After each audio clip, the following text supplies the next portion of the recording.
Hi, I'm Cynthia Miller. Thank you for joining me. I want to talk to you about the mental obsession we can have with food. I experienced this before I started living a healthy lifestyle.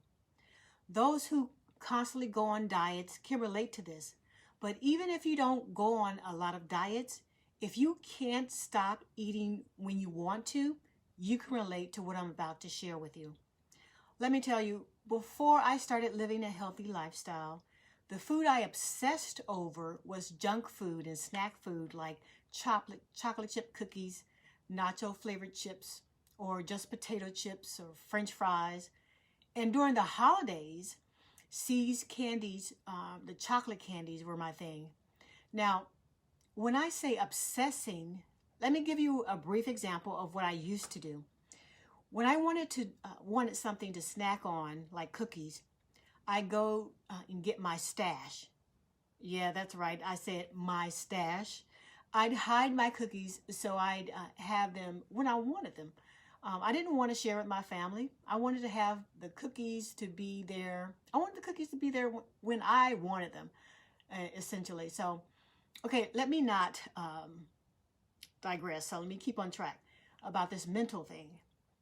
I'd tell myself, I'll just have 4 cookies and I'll go and sit down and eat them while I'm looking at TV. Okay, I'd eat one, then the next one, and maybe sip on some water or hot chocolate. Then the next one, and then the final cookie. So then after the last cookie, why is it that my mind is thinking about the rest of the cookies in the cabinet? Now, I've negotiated with myself that I'm going to eat only 4 cookies, right? So why can't I stop thinking about getting more of those cookies, especially during the commercials, right? So the only relief for me is to get up and go get some more of those cookies. So I get 4 more cookies and tell myself I'll stop after this. The question is, what causes my brain to obsess and continue to crave what researchers call highly palatable food?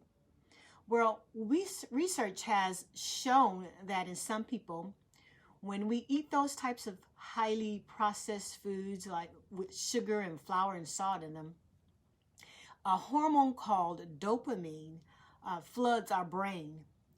Dopamine is called the feel-good hormone because it gives us the sense of happiness and makes us feel good. Many of us know that research has shown us that sugar is highly addictive. Well, did you know that white flour is a carbohydrate that turns into glucose, which is sugar, in our bodies when we eat food with white sugar in them?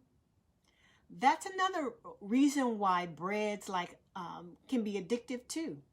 Like the dinner rolls, the yeast bread smothered in butter, and consuming these highly palatable foods sends a rush of glucose into our bloodstream that can create a sugar high. The obsession is real, right? The obsession with flour and sugar can be addictive. That's why I can encourage people to, if they can't use flour and sugar foods that contain those things in moderation, then just abstain from eating them.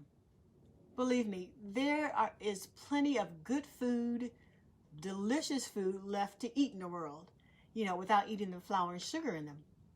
When I started living a healthy lifestyle, the cravings for junk food left me.